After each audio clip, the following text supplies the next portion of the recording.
We're back to using the paper today. It did not work last week. My predictions were pretty off. Although some of my stat-wise ones, like predicting certain stats, was not that bad. But score-wise, it was bad because the Colts lost. But it wasn't super far off from the score. Just an unfortunate game. Let's move on. Let's talk about this week. So playing the Raiders, there's only 3 guys to watch for the Raiders for me. That's Geno Smith, that's Ashton Jeanty, and it's Max Crosby. You're probably asking, why not Brock Bowers? Because I don't think Geno's a good enough quarterback to even put a receiver or tight end on the list of guys to watch. And then on the Colts, it's Daniel Jones, it's Jonathan Taylor, it's Tyler Warren, and it's Michael Pittman. Hopefully these guys play, as we're still up in the air with a lot of injuries on both sides. So I'm just assuming everybody's playing. And I look like I'm tired. I am. I'm making this video before bed, and I have to make it today. You're like, Luke, wait for the injuries probably. Yeah, that makes sense. I have a busy Saturday. And then Sunday morning, I go to Fan Jam, Pacers Fan Jam, right in the morning. Basically, I'm going to be home either right at the beginning of the game or even after the game has started. So I have no time. Anyway, Geno Smith is going to go 12 for 18 with 115 yards, 0 touchdown, 2 INTs. This is a Colts defense that was taking the ball away very, very great in their 3 wins. And then they didn't get a takeaway against the Rams. Or, no, they did. They did. They got 1 takeaway, I'm pretty sure. But still, wasn't big, wasn't huge, didn't have the crazy takeaways. They're going to have 2 here. And then Jeanty is going to have 24 carries, 122 yards, and a touchdown. He's phenomenal. The run D of the Colts is still my least favorite thing about them. I don't think it's really changed or improved, so that's going to suck. And then Crosby's going to have 1.5 sack and probably 1.5 tackle for loss. So, big game from Crosby.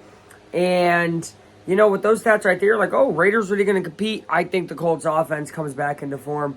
I think you got Daniel Jones going 23 of 28, 228 yards with 1 INT, 2 passing touchdowns.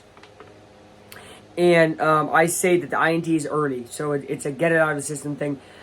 I do think the struggles continue early into this game kind of for him, but then I think he bounces back really pretty fast. I think he gets that INT maybe early and might be like, oh my gosh, right? But I don't think Raiders do anything with it because I think the Colts defense is that good. Next up, JT, 20 carries, 94 yards, 1 touchdown. I didn't say his receiving yards, probably 30, 35. JT's amazing. I think he really gets it going. And truthfully, if him and Jeanty have a back and forth, JT might break one because he's going to feel that competition. He's a competitor. Next up, Warren, 6 catches, 74 yards, and touchdown. Warren is the X factor for this game. He is for the whole season. If Warren gets going, the Colts will win. That's kind of why it was shocking. They lost to the Rams. Obviously, other things happened. So, whatever. Next up, Pittman, 5 catches, 63 yards, and a touchdown. So, with all that being said, right, I think the Colts are decisively the better team. I think outside of the run game being good for the Raiders, their O-line isn't good enough to maybe sustain it forever. And I think the D-line pressure of the Colts will eventually get through. Even though Jeanty will have a field day for most of the game, I think the Raiders struggle late and the Raiders struggle early. Raiders will score 0 in the first quarter. They will score a field goal before halftime, a touchdown after halftime, and then nothing in the fourth.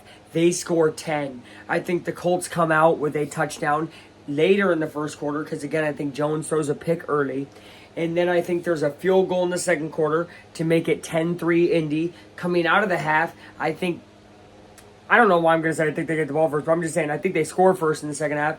They'll go up 17-3. That's when I think the Raiders respond to make it 17-10. That's a real test right there. Then I think both teams go cold for a little bit. With about 7 or 6 minutes left, Indy scores a decisive touchdown to make it 24-10. That's probably the Michael Pittman touchdown. That's my prediction. I know I'm going super specific this week. I don't know why. I'm making it hard for myself, I guess. But, yeah, I mean, this must win for Indy. Sounds crazy, though 3-1. Jacksonville plays Kansas City this week. If Jacksonville loses to Kansas City, Indy handles business here. They take back the number 1 spot with no questions asked. Nobody tied with them. Nobody, oh, what's going on? just beat Indy. So that's going to be really interesting. Shout out to the 2009 Colts. That's what this shirt is. They lost that Super Bowl, but that was the last time they had gone 3-0, and they went 14-0 that year. But they went 3-1 this year, and they're going to go 13-1. Go Colts. I think they win this game decisively. It's weird for me to say that even against a kind of bad team like the Raiders, just because I know the NFL is so tough and because I haven't seen it from the Colts historically. But this year we saw them kind of beat up on the Titans, so I think they do the same thing here. Thank you guys for watching. Have like time is out.